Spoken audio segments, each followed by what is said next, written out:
The issue wasn't with the amount of space available in the official rally area only, but instead that people did not want to have to go through the mags. Let's listen to a portion of what you told us about that. In this particular instance, it wasn't the capacity of our space, it was the mags and the people that didn't want to come through. And that's what Tony had been trying to relay to him that morning. You know, it's not the issues that we encountered on the campaign. We have enough space, or they don't want to come in right now. They have weapons that they don't want confiscated by the Secret Service, and they're fine on the mall. They can see you on the mall, and they want to march straight to the Capitol from the mall. The president apparently wanted all attendees inside the official rally space and repeatedly said, quote, "They're not here to hurt me."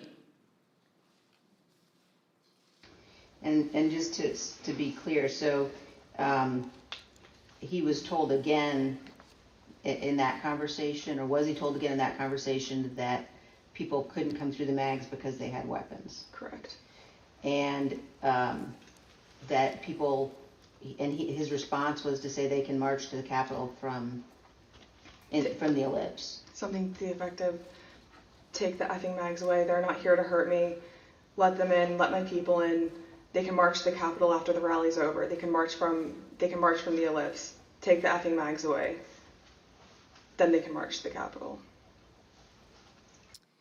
Ms. Hutchinson, what we saw when those clips were playing were photos provided by the National Archives showing the president in the offstage tent before his speech on the ellipse.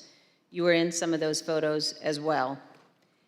And I just want to confirm that that is when you heard the president say the people with weapons weren't there to hurt him and that he wanted the Secret Service to remove the magnetometers. That's correct. In the photos that you displayed, we were standing towards the front of the tent with the TVs, really close to where he would walk out to go onto the stage. These conversations happened 2 to 3 minutes before he took the stage that morning. Let's reflect on that for a moment. President Trump was aware that a number of the individuals in the crowd had weapons and were wearing body armor. And here's what President Trump instructed the crowd to do. We're going to walk down, and I'll be there with you. We're going to walk down. We're going to walk down anyone you want, but I think right here we're going to walk down to the Capitol. And the crowd, as we know, did proceed to the Capitol. It soon became apparent to the Secret Service, including the Secret Service teams in the crowd, along with White House staff, that security at the Capitol would not be sufficient.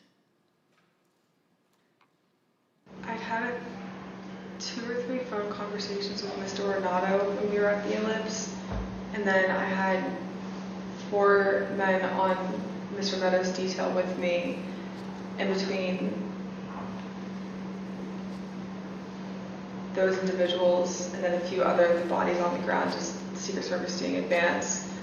They were getting notifications through their radios, and Mr. Ornato in one phone conversation had called me and said, make sure the chief knows that they're getting close to the Capitol. It's they're having trouble stacking bodies. And Ms. Hutchinson, when you said they were having trouble stacking bodies, did you mean that law enforcement at the Capitol needed more people to defend the Capitol from the rioters?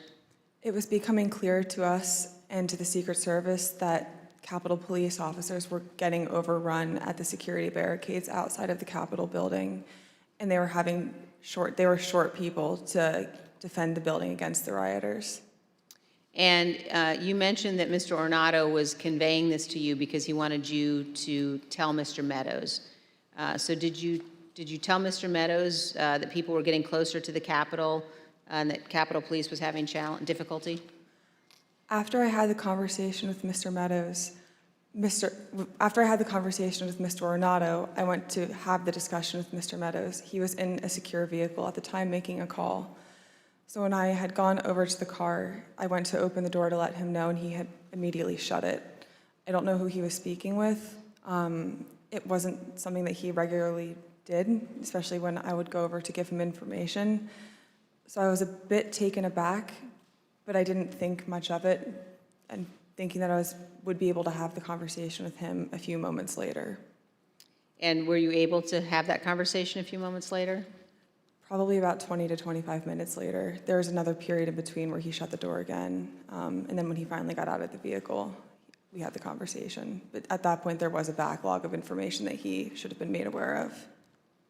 And so you opened the door to the control car and Mr. Meadows pulled it shut? That's correct.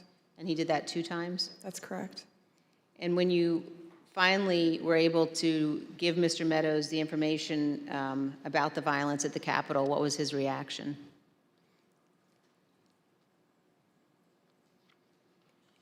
He almost had a lack of reaction. I remember him saying, all right, something to the effect of, how much longer does the president have left in his speech? Again, much of this information about the potential for violence was known or learned before the onset of the violence, early enough for President Trump to take steps to prevent it. He could, for example, have urged the crowd at the Ellipse not to march to the Capitol. He could have condemned the violence immediately once it began, or he could have taken multiple other steps. But as we will see today and in later hearings, President Trump had something else in mind. One